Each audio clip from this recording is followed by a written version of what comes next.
Dari mana kau mendapatkan uang ini? Koin ini berasal dari ratusan tahun yang lalu. Ia tidak sadar. Dirinya telah tertidur selama 309 tahun.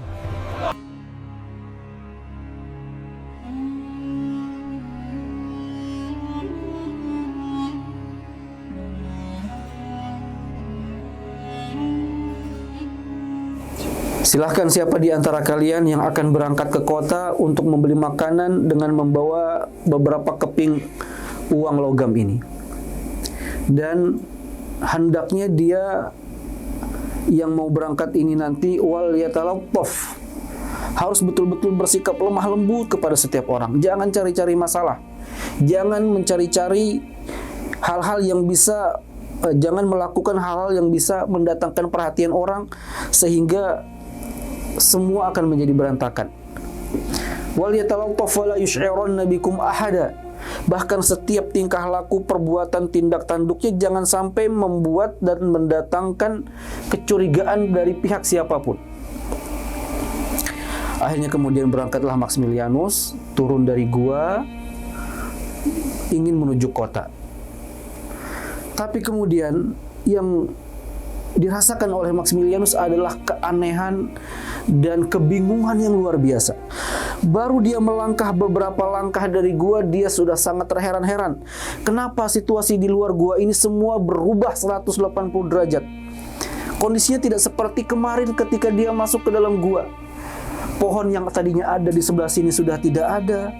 Yang sebelumnya di tempat ini tidak ada batu, tiba-tiba ada batu besar.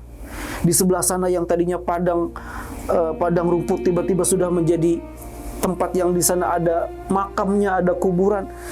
Dia heran, dia bingung. Apa sebenarnya yang terjadi? Baru kemarin atau beberapa hari saya masuk ke gua ini, kondisinya tidak seperti ini, tapi kemudian sekarang sudah berubah sama sekali 180 derajat. Ini aneh. Ini apa? Apakah ini mimpi ataukah ini nyata? Dalam kebingungan yang luar biasa itu, beliau tetap melangkahkan kaki menuju kota. Karena juga didukung dengan rasa lapar yang sangat luar biasa dirasakan dan untuk mencari makanan untuk teman-temannya. Sampai dia berjalan beberapa kilometer dari gua itu, di tengah jalan dia menemui atau mendapati ada seorang kakek. Yang kakek ini sedang mendorong gerobaknya yang ditarik oleh keledai dan sedang terperosok. Diperhatikan oleh Maximilianus bahwa kakek ini berbeda dengan orang yang sebelumnya, dengan orang-orang yang sebelumnya dia temui, dari sisi pakaian, dari sisi gerakan, dari sisi ucapan. Ditanyalah kemudian, "Wahai kakek, apakah saya bisa membantu?" Kemudian tiba-tiba kakek ini mengatakan, "Alhamdulillah, syukron, terima kasih, jazakumullah khair. Semoga Allah membalas kebaikanmu, semoga Allah melipat gandakan pahalamu. Terima kasih banyak, alhamdulillah, segala puji bagi Allah. Ada yang mau menolong saya." Maximilianus ini kaget. Tuh, bagaimana mungkin seorang rakyat jelata menyebut nama Allah Subhanahu wa taala? Padahal kemarin ketika dia berada di tempat yang jauh sekalipun, menyebut nama Allah itu akan dicari oleh raja yang sangat kejam. Tapi sekarang seorang kakek dengan begitu mudah tanpa rasa takut mengucapkan zikir, menyebut nama Allah Subhanahu wa taala. Bertambah lagi kekagetan dan rasa heran daripada Maximilianus ini.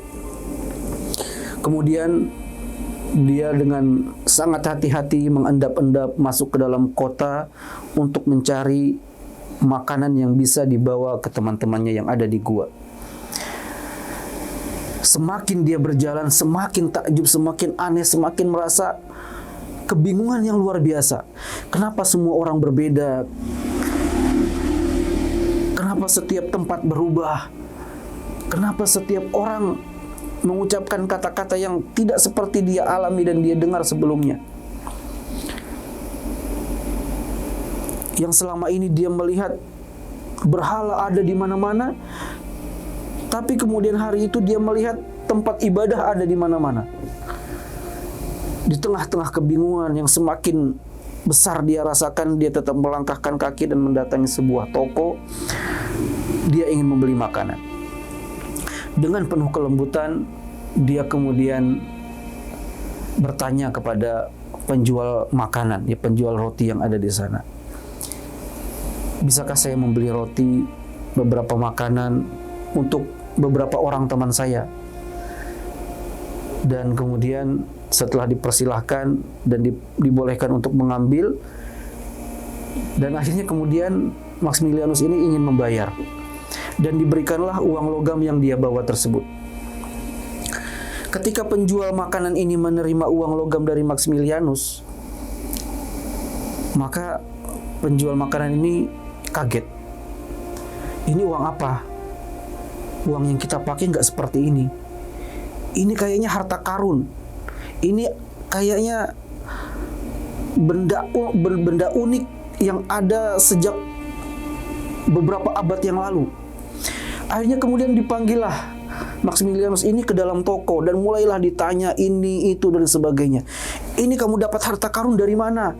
Ini punya siapa? Kamu sebenarnya dari mana? Dan sebagainya dan sebagainya. Dan Maximilianus juga heran. Loh, bukankah ini adalah uang yang biasa kita pakai? Bukankah ini adalah uang yang memang kita gunakan untuk bertransaksi? Dan ternyata di dalam uang itu memang adalah gambar daripada raja yang kejam tersebut. Ya, gambar daripada Decianus. Jadi gambar daripada Decianus itu ditaruh dalam uang logam sebagai mata uang yang digunakan untuk bertransaksi. Dan penjual makanan ini mengatakan, bagaimana mungkin kamu membawa uang yang di dalamnya ada gambar raja yang terlaknat, yang terkutuk, yang dia adalah musyrik, dan masih kamu pegang? Maka bertambah kebingungan Maximilianus ini semakin menjadi-jadi. Diinterogasi, ditanya. Maximilianus tidak tahu, ini uang saya tidak menyimpan harta karun, dan lain sebagainya. Tetapi penjual ini masih memaksa, di mana kamu taruh harta karunmu? Saya minta separuh. Kalau kamu mau ngasih tahu tempatnya, nanti saya bebaskan, saya lepaskan, boleh kamu pergi kemana saja. Akhirnya terjadilah keributan. Karena masing-masing bersitegang, akhirnya ramai. Justru orang-orang yang ada di sekitar pasar itu datang berkumpul mengurumuni daripada Maximilianus. Maximilianus semakin bingung, ya, semakin tidak tahu apa yang terjadi, apa sesungguhnya sebenarnya yang sedang berjalan. Sampai pada akhirnya datang beberapa orang tentara dan dia dibawa ke pengadilan, dibawa kepada seorang qadhi.